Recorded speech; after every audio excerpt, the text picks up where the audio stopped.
अपना बिहार की शुरुआत बड़ी खबर से करते हैं। सहरसा में न्यूज 18 की खबर का बड़ा असर हुआ है। सदर अस्पताल में मोबाइल की रोशनी में मरीज के इलाज की खबर देखने के बाद मामले पर सिविल सर्जन ने संज्ञान लिया है। सिविल सर्जन ने सदर अस्पताल पहुंचकर मामले की जांच की। जनरेटर नहीं चलाए जाने को लेकर कॉन्ट्रैक्टर को शो कॉज जारी किया गया है। वहीं ब्लैक लिस्ट में भी डालने की बात कही गई है। साथ ही आज शाम 5 बजे तक इन्वर्टर लगाने के भी आदेश दिए गए हैं।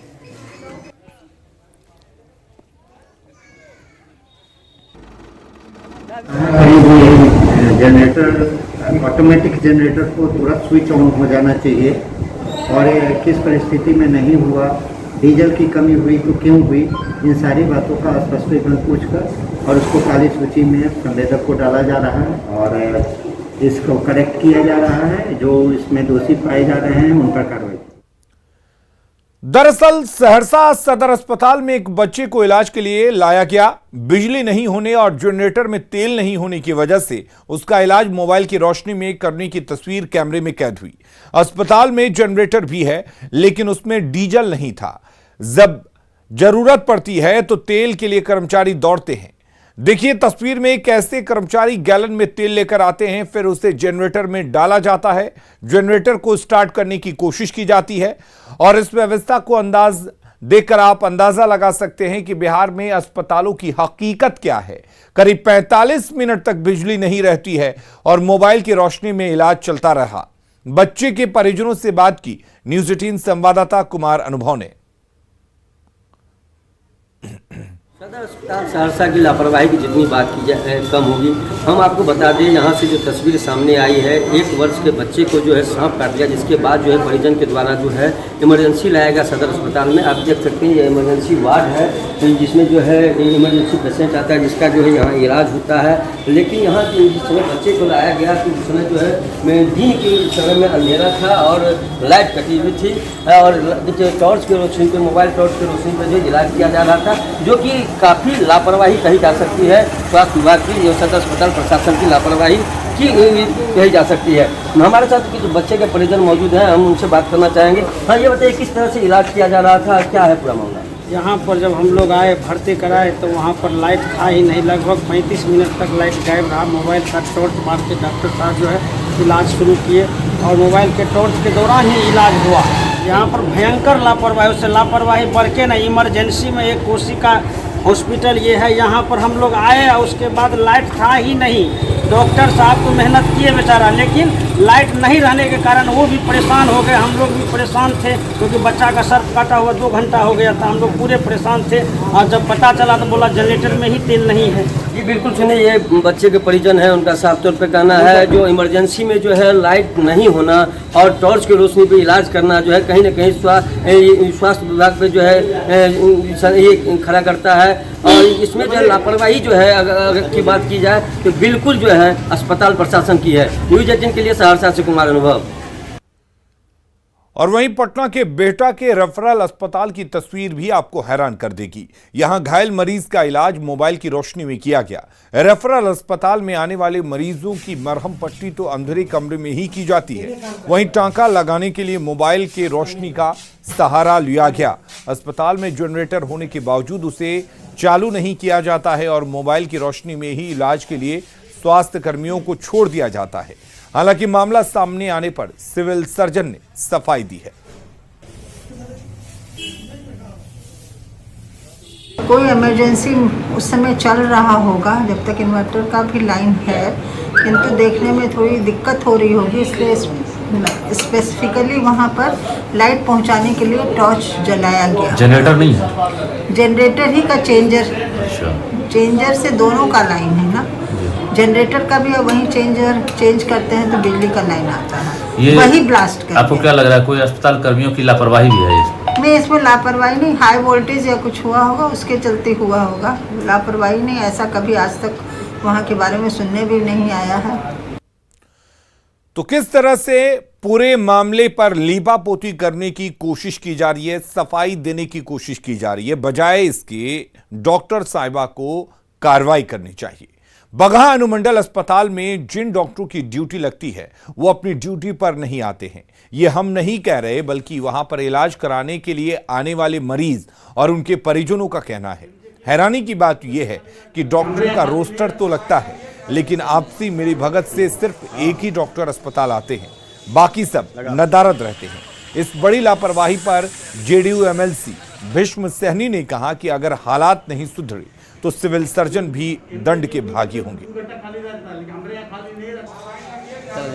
बीमारी के लिए स्पेशल डॉक्टर के लिए यहाँ पे, लेकिन आता नहीं है लोग। कभी कोई कहीं है, कभी कोई कहीं है, कोई टाइम का पंक्चुअल कोई है नहीं। लेकिन इसका हमारी सरकार अगर चाहे तो इसका जांच करवाए तो ये काम सही हो सकता है। देखिए, और जो ड्यूटी कर रहे हैं, लेकिन यह शिकायत मिला है कि लोग सप्ताह में एक दिन आते हैं और ड्यूटी करके चले जाते हैं, तो यह गंभीर मामला है और ये हम लोग के संज्ञान में है और सरकार के भी संज्ञान में है। और सिविल सर्जन पश्चिमी चंपारण बेतिया इस पर त्वरित कार्रवाई करें, अन्यथा जो है वो भी जो है दंड के भागी होंगे, उन पर भी कार्रवाई होगा।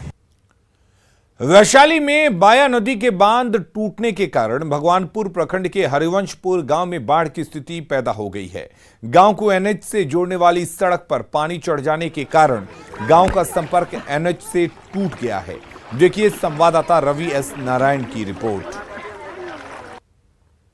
बरसाती नदियों में लगातार पानी बढ़ने के बाद किस कदर यहाँ पे बाढ़ की स्थिति उत्पन्न हुई है उसकी एक तस्वीर दिखाते हैं। अभी हम वैशाली के भगवानपुर ब्लॉक में हैं और ये हरवंशपुर गांव है और ये ज़रा तस्वीर देखिए कि यहाँ पे गांव में जो पानी है वो किस कदर भरा है और यहाँ पे सारे जो लोग हैं वो अपने घरों से निकल करके और ऊंचे जगह पर जाने के लिए मजबूर हैं। और इस कदर आप देख सकते हैं कि जो गांव वाले हैं वो घुटने भर पानी में जो है वो चल करके आ रहे हैं और एक एक घर जो है वो पूरी तरह से डूबा है। एक दूसरी तस्वीर हम आपको दिखाते हैं कि देखिए ये हम लोग जो खड़े हैं ये गांव की मुख्य सड़क है जो एनएच से जाती है। वो सामने आपको दिखाई पड़ रहा है वो एनएच है जो हाजीपुर मुजफ्फरपुर जाने का जो मुख्य मार्ग है NH 22 वो है और वहाँ पे ठीक बगल में ये हालात हैं। जो ग्रामीण हैं उनसे हम बात करते हैं, कितनी दिक्कत हो रही है, क्या क्या मुश्किल? बहुत ज्यादा दिक्कत है। पानी बाया नदी से आकर के यहाँ बहुत कष्ट दिए हुए, किसी को खाने पीने के लिए नहीं है। सर बांध टूटा हुआ है और कोई यहाँ देखने के लिए कोई आदमी नहीं आया है अभी तक। पानी घुसा हुआ है, हम लोग के जो इतना बकरी उकड़ी है, खसी पोसे में सब सारा चारा बिना मर रहा है, हम लोग तबाही। जानवर भी कहाँ ले गए? अब अलग हटा दिए हैं। पूरा पानी जो है वो किस कदर यहाँ पे भरा है उसकी एक तस्वीर दिखाते हैं। और ये देखिए सामने वाले जो आप घर देख रहे हैं वो पूरी तरह से डूबा हुआ है और चलते हैं और देखते हैं उस परिवार की क्या हालात है। दिक्कत मवेशी के लेके हुआ हाथी अगोर ले ना 2 साल से ना एक चुटकी अनाज हो या ना कुछ हो या। ये हालात आप देख रहे हैं भगवानपुर ब्लॉक का कि जहाँ पे पूरी जो घर है वो पानी में डूब चुका है और यहाँ से लोग जो है वो गुहार लगा रहे हैं कि जो सुविधाएं हैं वो मुहैया होनी चाहिए, जानवरों का जो चारा है वो नहीं मिल रहा है, प्रशासन तत्काल इस पर ध्यान दे। कैमरा पर्सन दीपक के साथ रवि एस नारायण, न्यूज़ 18 भगवानपुर। मुजफ्फरपुर में बहने वाली बागमती नदी का जलस्तर फिर से बढ़ने लगा है। पिछले 2 दिनों से नदी का जलस्तर बढ़ रहा है। लोगों को फिर से बाढ़ का खतरा सताने लगा है। लोगों का कहना है कि नदी का पानी घट गया था और बाढ़ का डर कम हो गया था, लेकिन जिस तरह से पानी फिर से बढ़ा उन्हें बाढ़ का डर सताने लगा है। पानी जो है सो रात में जो है पानी जो है सो बढ़ा तो तनका डुल गया, आज तेजी में पानी बढ़ रहा जी। हाँ तो ज्यादा ना होगा, इसका कुछ ठीक है तो कुछ ठीक नहीं है, बच्चा चल रहा है, अगर पानी आएगा तो तगड़ा जाएगा। बाढ़ बढ़ रहा है, कल से बढ़ रहा है। उम्मीद है कि दहर आ जाएगा तगड़ा। पछिया चल रहा है तो सावन को पछिया होता है तो बाढ़ आ जाता है जात के। हाँ अब कभी आ जाएगा, कोई ठीक नहीं है अब इसको। और इधर गोपालगंज में बाढ़ का पानी घटने के बावजूद लोगों की परेशानी में कोई कमी नहीं हुई है। सबसे ज्यादा परेशानी मांझागढ़ प्रखंड में है, जहां हजारों की आबादी बाढ़ से प्रभावित है। वाल्मीकि नगर बैराज से पिछले महीने करीब 4,40,000 क्यूसेक पानी छोड़ा गया था, जिसका असर गोपालगंज के 6 प्रखंडों में हुआ। जिले में करीब 42 गांव बाढ़ से प्रभावित हुए। अब जब बाढ़ का पानी कम हो गया है, तब भी लोग मांझागढ़ प्रखंड की निमुया पंचायत के लोग बाढ़ की विभीषिका से जूझ रहे हैं। इस पंचायत का जिला मुख्यालय से संपर्क टूट गया है। लोग पानी से घिरे हुए हैं। उन्हें जरूरत की छोटी छोटी चीजों के लिए भी भारी मुश्किलों का सामना करना पड़ रहा है। वो तो है, तो समझ में आ गया। बाढ़ से सब लोग तबाह बा, इहाँ कोनो साधन नहीं खे आ ओकरा बारे में ढाही पूरा हमनी के प्रशासन कर देले बा। तो क्या यहाँ पे कोई विभागीय लोग नहीं आते हैं? ना क्यों ना वाला पूछे। जमीन मांगता नहीं सो हमनी के बाढ़ पानी में कुछ खाए के नहीं खाए मिलत, कोई जो है नहीं खावत, वोट खातिर सब लोग दौड़ता। लेकिन यहाँ पे कोई राहत सामग्री या कोई नहीं हेल्प करता है ना। बहुत माने कठिन से कठिन जीवन व्यतीत होता है। यहाँ आबादी 10,000 की है, संख्या 10,000 की है और 40 से 45 गांव, जैसे कि पूरे ग्राम पंचायत राज निमुया पूरी 1 से लेकर 15 तक प्रभावित है, बाढ़ में रहता है। छपरा के पानापुर में भी गंडक का पानी तेजी से नीचे उतर रहा है, लेकिन कटाव भी बढ़ गया है। सोनवर्षा गांव के पास तेजी से हो रहे कटाव के कारण किसानों की उपजाऊ जमीन नदी में विलीन हो रही है। किसानों के फलदार पेड़ नदी में समा रहे हैं, वहीं घरों पर भी खतरा मंडरा रहा है। लेकिन सरकार और प्रशासन की ओर से कटाव को रोकने के लिए पुख्ता व्यवस्था नहीं की जा रही है। समीटा ही काट देलक बिल्कुल है, लेके यहाँ से वहाँ तक एक महीना हो। कितना बीघा का? बीघा तो ढेर कट ले, ढेर दूर में गामा चला। राजधानी पटना में रफ्तार का कहर देखने को मिला। यहां पटना वेटनरी कॉलेज के पास एक तेज रफ्तार बस ने इंडिगो के 2 कर्मचारियों को कुचल दिया, जिसमें से एक कर्मचारी की मौत हो गई, जबकि एक महिला गंभीर रूप से घायल हो गई, जिसका इलाज निजी अस्पताल में चल रहा है। बताया जा रहा है कि वेटनरी कॉलेज के पास निजी बस ने इंडिगो कर्मचारी प्रिंस और उसके साथ काम पर जा रही महिला लावणी को कुचल दिया। हादसे में कर्मचारी प्रिंस की मौत हो गई, जबकि हादसे में गंभीर रूप से घायल महिला कर्मचारी का इलाज निजी अस्पताल में चल रहा है। हादसे में कर्मचारी की मौत के बाद इंडिगो ने होने वाले समारोह को रद्द कर दिया है। हम तो अंदर में थे और बाद आवाज मिला, हमको आवाज मिला था, आए देखे तो एकदम ये सब फटल उटल था, बस हमको तो लगा कि वहीं साफ है। 2 लोग थे? हाँ 2 लोग। फिर पुलिस आई? हाँ, दोनों को लेके चली गई। और रुक करते हैं इस वक्त एक बड़ी खबर की। न्यूज़ 18 की खबर का बड़ा असर हुआ है। टॉर्च की रोशनी में इलाज मामले में जांच के आदेश दे दिए गए हैं।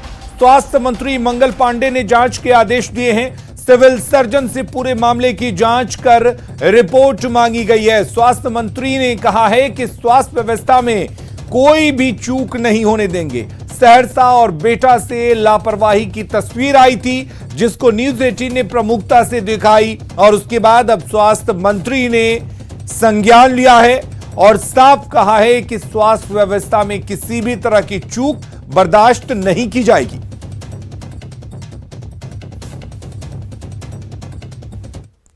अगली खबर का रुख करते हैं। बगहा में 2 पड़ोसियों के बीच जमकर मारपीट हुई है।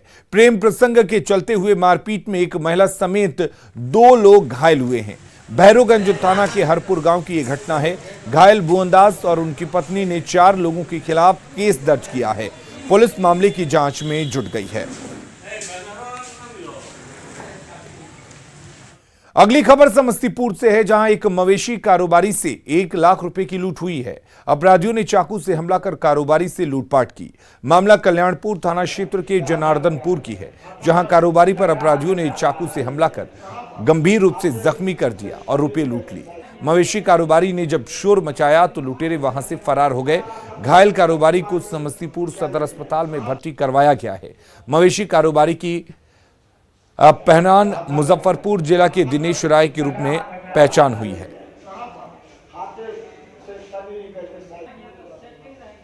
लाख रुपया जो है 1 लाख रहे चाहे जे रहे, अगला हमारा दिया जौ के 1 लाख रुपया गिन हाँ हम नहीं गिने थे, इन्हीं लोग गन के दिए थे, हम जेबी में धर लिए थे और लेकर गाड़ी में जा रहे थे, बिचाली डाले तो देखा था पैसा हमारा और जानता है जी इसका पर में इन्हीं बदी गाड़ी में 1 लाख।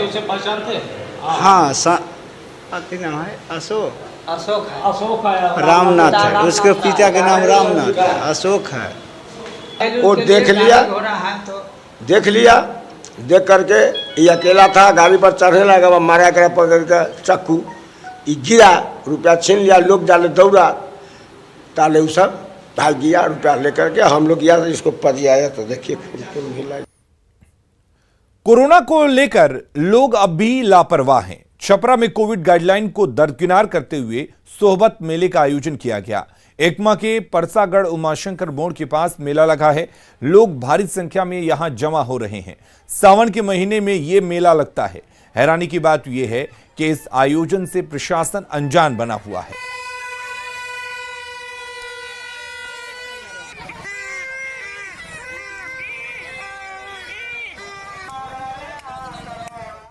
जमुई जिले के जाजा थाना इलाके में एक 7 साल के बच्चे की अंधविश्वास में गला रेत कर हत्या कर दी गई। बच्चे का शव लुगाई पहाड़ी से बरामद किया गया है। मृतक का नाम मिथुन कुमार है, जबकि हत्या करने वाला युवक का नाम लाटू दास है। पुलिस ने हत्यारे युवक को गिरफ्तार कर लिया है। चाय गांव की यह पूरी घटना है।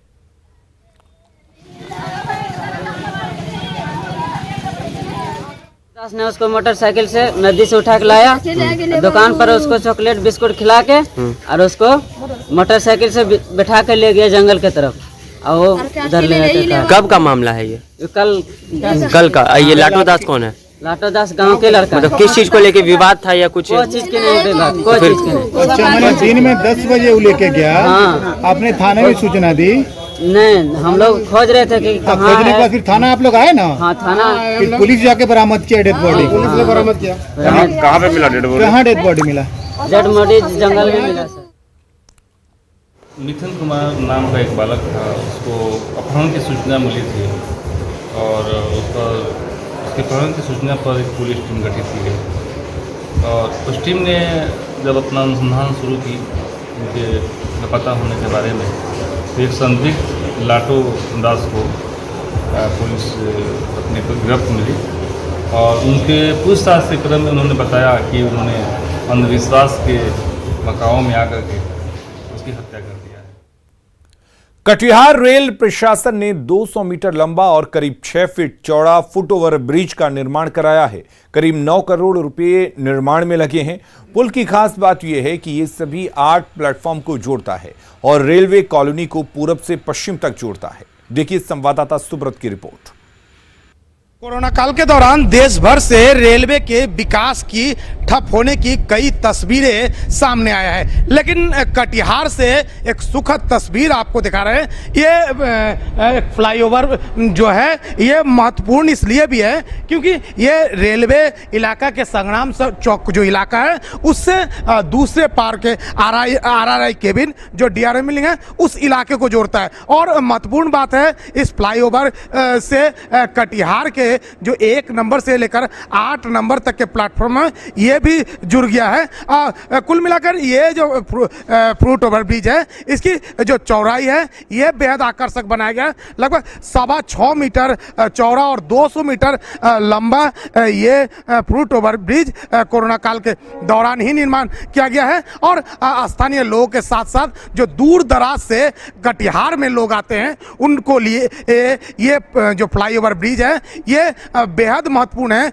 क्योंकि ये जो इलाका है एक इलाके से दूसरे इलाके को जोड़ता है। ये फ्रूट ओवर ब्रिज निर्माण होने से शहर के 2 इलाका तो जुड़ ही रहा है, साथ ही जो भी यात्री ट्रेन पकड़ने के लिए आते हैं या दूर दराज से आते हैं उनके लिए भी अब आवागमन और सुगम हो जाएगा। सुब्रत, न्यूज़ 18 कटिहार। और कटिहार रेल मंडल के एडीआरएम ने कहा कि आम लोगों को ध्यान में रखकर इसका निर्माण करवाया गया है। एक साइड से स्टेशन का दूसरे साइड में डायरेक्टली इसकी कनेक्टिविटी है जिसमें पब्लिक को भी एक साइड संग्राम चौक से सीधा हमारा इधर BRM बिल्डिंग की तरफ इसको आ सकते हैं। अगर हम अपनी